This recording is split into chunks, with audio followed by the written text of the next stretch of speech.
most of you know my whole testimony, all of you know my whole testimony, but I've also been over the past, was it like year or so, been going over specific things that happened in my walk that I can remember and just be really thankful for.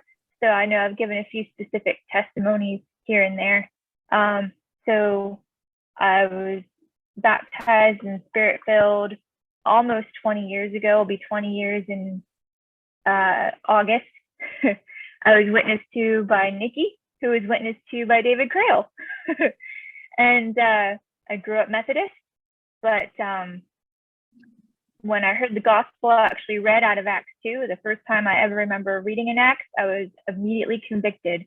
And of course, it totally changed my life, like with everything else. And I've had lots of healings and tremendous blessings since then. When I first received, I got healed from just this really awful, profound depression that I had been under for 5-ish years. And it was just this huge weight off my shoulders. And, since then I got married in the Lord, I had kids in the Lord, and I don't think I could have led a regular life without the Lord. Hard enough managing life as it is, spirit filled. But Lord's helped me in a lot of things, and even stuff that you wouldn't necessarily think of. So Michael and I have been in the house that I'm currently sitting in, I think for over maybe like 11, maybe even 12 years. We looked for a piece of land and we weren't finding anything that we particularly liked in houses. So we looked for land and then we decided to have one built. We didn't do a lot of due diligence in finding a builder. We looked around a little bit, but we went to the subdivision that our builder was building at the time, and we looked at the kind of houses that he did, and we're like, oh yeah, we like these kinds of houses. Yeah, these are really nice. We like this style. And so we had a meetup with him. We talked to a few of his subcontractors who actually, recommended him. They thought he was a good boss. So, I thought that said something. So we got together with him and we sat down. We found plans that we liked. He modified them for us. And so we started out. And Michael and I knew nothing about loans, construction loans, house loans, anything like that. So we got a loan for the land and we were able to roll it over into a construction loan. And we went through a bank that our builder preferred, who he was in good stead with, and he had worked with them before.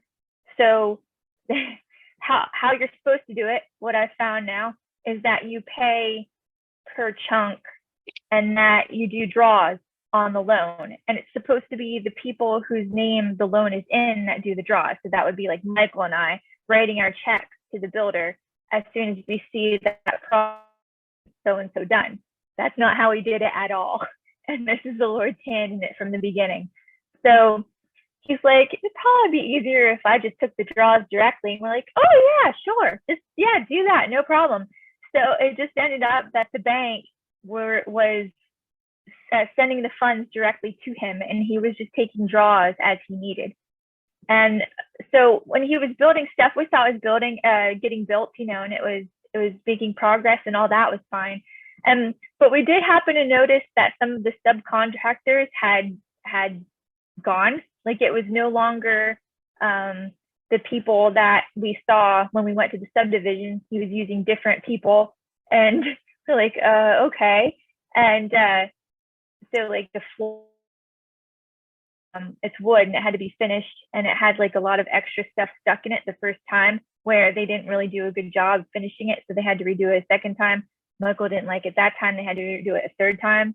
Other things that happened in the house upstairs, our light switches are Aussie style. So they're like upside down. So normally in the US, you turn the light switch down to turn it off and up to turn it on.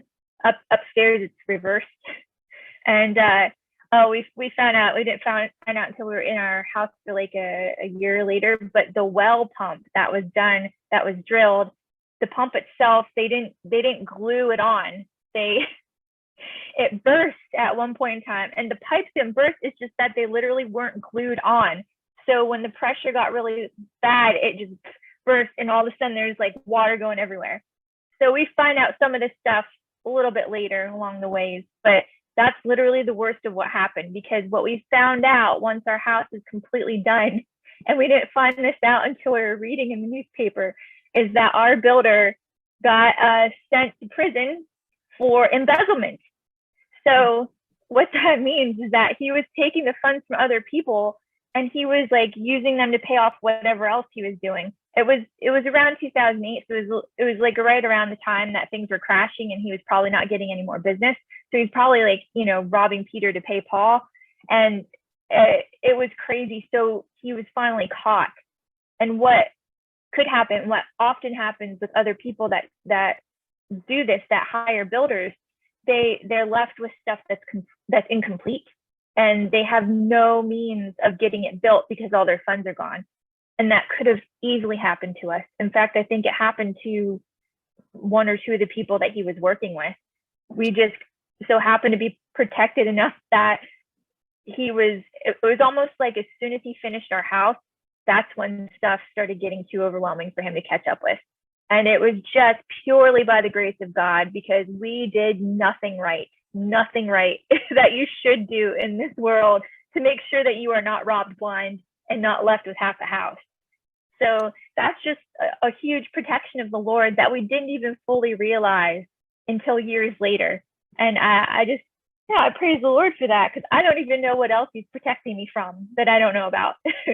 So I just want to give that whole testimony, and just, sitting here in this house that still works well with, minor issues. I just really praise the Lord that it's done, it's complete, and we didn't get robbed blind.